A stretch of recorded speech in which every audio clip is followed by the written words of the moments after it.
in this house, we came up to a baptism, Mom and Dad and I. His sister was being baptized, and my brother. My brother at that time was married to another Jordan, and she has since died.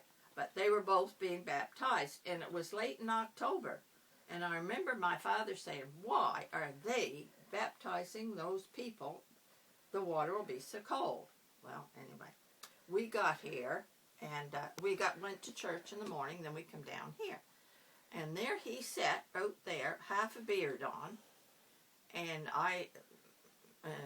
Clara said, "That's my sister Avard, my brother Avard," and that's all she said. And he didn't even look at me.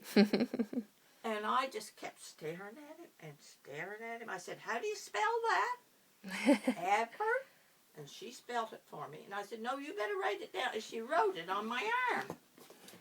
And I got home, and Mom said, "What's the matter with you?" I said, "I don't know." But I said, "I feel like somebody interject me with some strong insulin," because I said, Then the next time I saw him, he was pulling tug of war. He was on the tug of war team in Windsor. So I walked right up to him and wished him good luck. And he did see me that time. Then the next time, Harold was coming up to young people's. They were having them what we call down at the mission. Your brother. My brother. And he was a good friend of Avard's. So we sat in the same pew. And Avard started putting his hand around me. I thought he wanted the hymn book, and I passed him the hymn book. He didn't. He wanted to hold my hand. So we sat there. Talk about a thrill. Oh, man. And, of course, he went home. And Grampy's got the moves.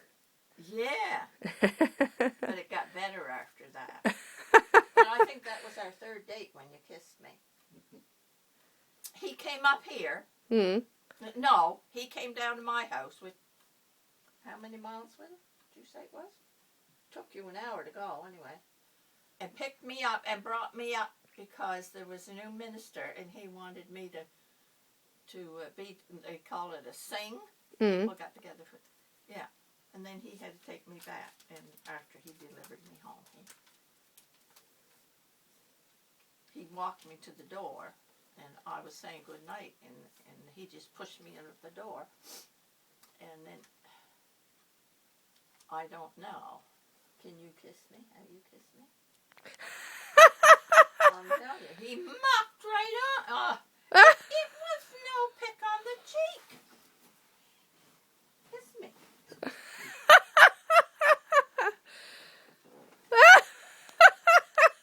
60 years. Aww. You still got it. I'm telling you, I have read books where she said, "Oh, after he kissed me, I floated." I thought, you don't have a clue, dear. Float, isn't it? You're just in seventh heaven. And I couldn't wait for him to come back. Then, if he didn't get, was it the chicken pox or the mumps?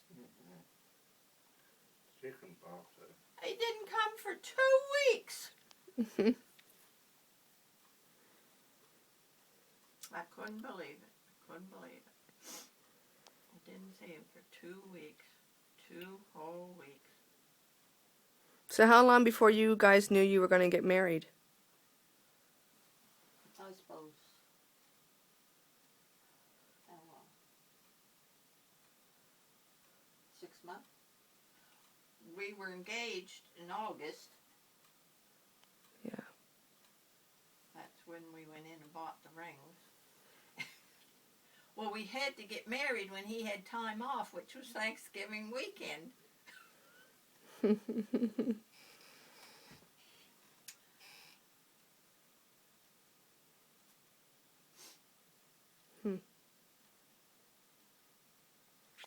But I couldn't get married fast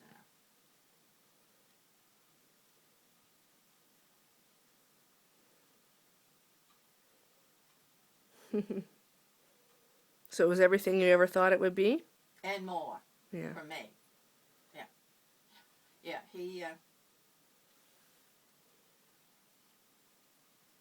he's loved me through many traumatic times.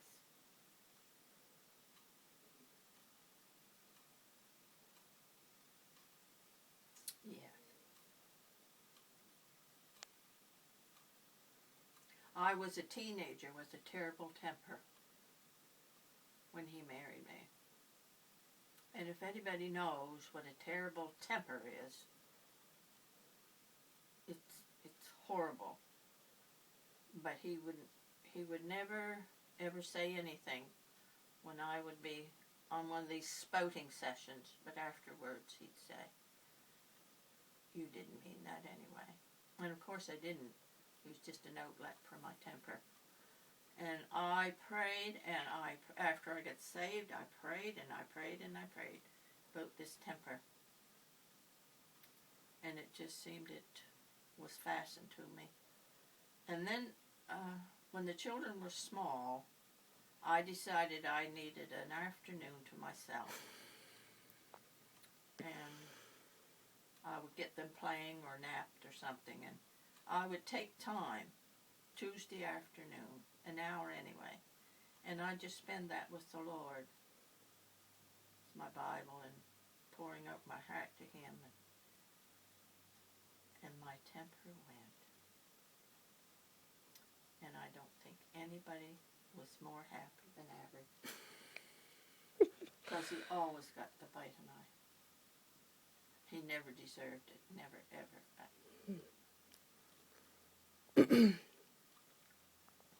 Thank God. Mhm. I don't know who I was talking to the other day, and I said, you know, if you ever have a temper, just ask God. And they said, well, what good will that do? And I said, well, He'll take it away. He'll take it away. And you feel, oh, there's nothing. I've never been an addict, but I sort of think that must be the way they feel Mhm. when they have, freedom. Mhm. Yeah. So what attracted you to Grampy? Well, he was handsome. Yes, he was a stud. What's that? I said, you were handsome. We're talking And about what attracted you to Nanny and what attracted her to you. Why did you get attracted to me? Where's my picture? It was all looks, was it, Grampy? Well, I always thought she. This is what I look like. Yeah, you were a gorgeous lady. And we could sit for hours and talk. Yeah. Hours. Communication's really important. And we talked about everything. Yep. So you feel that you guys were relatively covered by the time you got married? You knew what you both were looking for, and I wanted somebody sexy. I didn't want somebody that, could spend the whole night. Yep. No, it had to be somebody, and he proved that for sure. But I mean, that was my, I seen too many marriages Yeah. where there wasn't that connection. No intimacy. No. None. Yep. No. It's very important. And I didn't figure it should just be one way.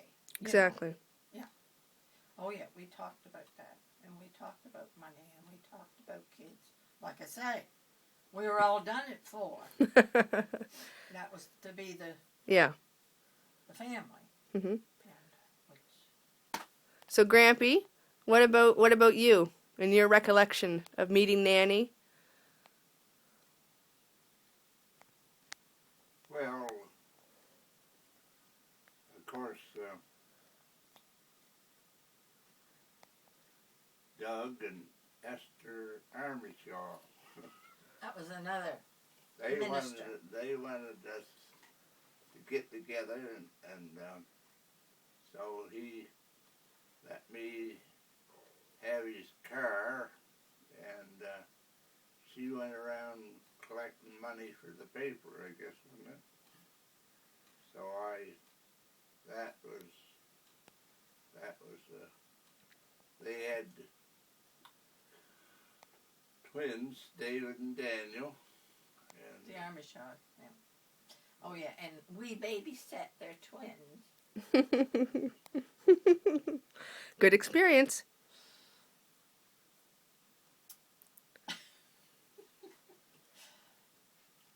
The twins were good though. Twins were good. So, Grampy, when you met Nanny, did you know that she was the one for you? Was it love at first sight, like Nanny had for you? well, yes. You were interested right away. Yeah, this is like I say, that's when I used to. It was no hard job for Mr. Pastor Armishaw to get him to drive the car down.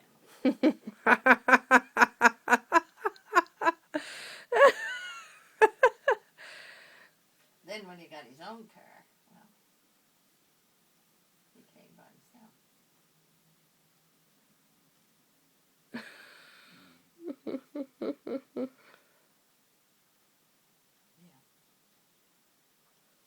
And after we were married and had the children were small, we used to go down to my home on Sunday and visit my mom and dad. And we would sing the hymns all the way down back. The kids loved to sing, and Averett loved to sing. We just enjoyed that so much. But then it just got to be too much. We had 3, then we had 4. By the time you get 4 children, yeah. So then we quit out our weekly visits because it was too much work. Mhm. So, what's your advice to the single ladies, aka me? Oh, God's got somebody there for you. I don't know where, I don't know when, I don't know who, but I don't believe that He intended us to go through life alone unless that's what we prefer. Mm-hmm. But there are certain things I can't tell you what is going to happen, but yeah. If you love to be loved like a man should love you, well, I'm quite sure there's someone there just waiting.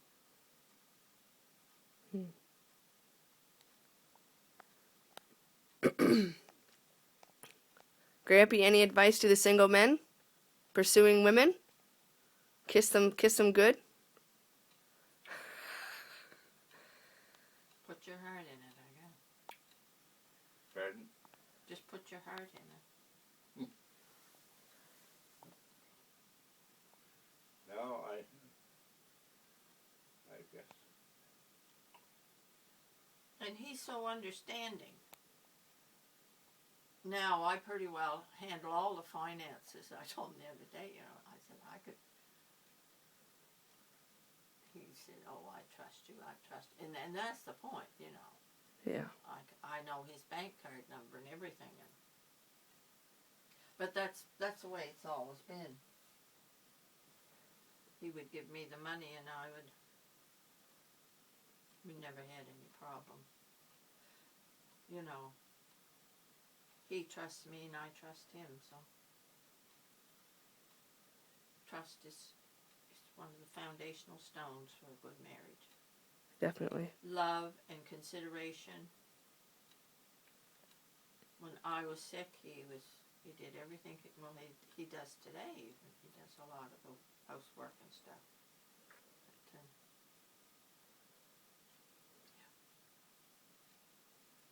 yeah. And I always dressed for him. I was going to ask you about that. Yeah. I always cooked for him. Yeah. If it pleased other people, that was okay. But when I made a special meal, I always had him in mind.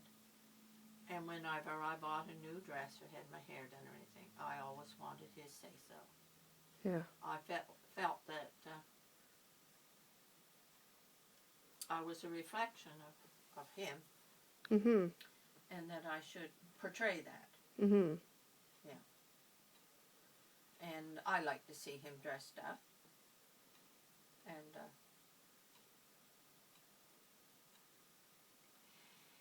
we used to go lots of places, take weekends off, but since he can't drive, I don't think we're stuck here. I think we are here. I don't have any great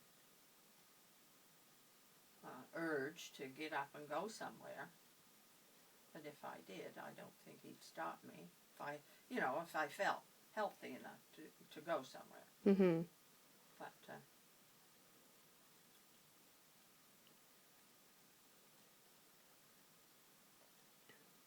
he's never ever said you can't do it. Mhm.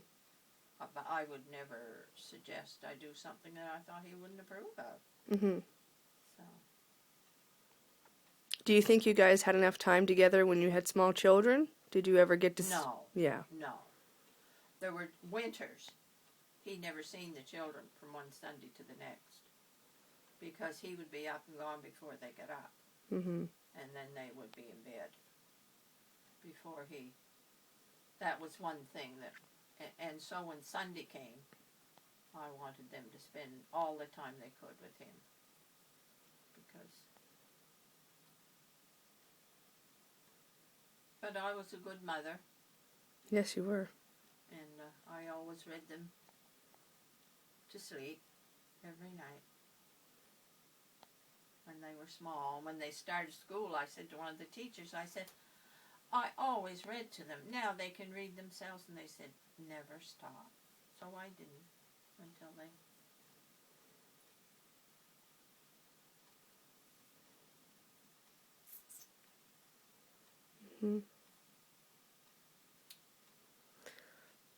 So then you definitely think it's important. Like now we're trying to encourage date nights for parents when they have small children, and so like once a Yes, week. that would be wonderful. Yeah. But we see, average mother pretty well lived with us when our children were small. And we could, if we wanted to go somewhere, like out for a meal or visit somebody and have, we were never, we didn't have to stay in Mhm. if we felt like the two of us just wanted to go off by ourselves. In fact, average mother always encouraged that. She would say, now I think it's time you two, and go visit somebody. Mhm. I don't know whether she thought we needed time for ourselves or whether these other people needed to visit, But, Mhm. and we always had good friends, and Albert, he talked with everybody. That was one of the things my brothers noticed first about him. Excuse me, is that he loved to deer hunt, and they loved to deer hunt, and he would talk to them, and he went down went hunting with them, and he just seemed to be the brother-in-law they all loved, and they still do. Mhm. Would you say it's important that your future in-laws have a good relationship with your husband? Absolutely. Yeah. But, because I've seen it the other way, Yeah. and it doesn't do well for the couple or their children. Mhm.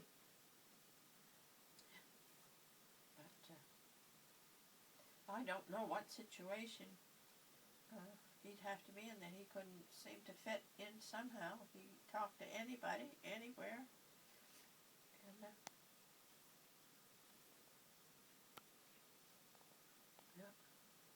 that seemed to be so special. And I didn't realize it till someone mentioned it to me. Abby gets along with everybody. Well, doesn't every... No. There's some people that just can't tolerate someone else that doesn't think like they do or don't, Mhm. So bottom line for us ladies, when a man's interested, he's interested. Right? Yes, And he will come after you. he will make it known. Yeah. In no uncertain terms. And you'll know it's for real, and you know it will last. Mhm. That's good. Gramp, any closing remarks? I think he's done. Yeah, he's getting tired. After all, he is 80 years old. Yeah. Well, thank you. I think that'll probably be the last one, but I really wanted to get how you guys met.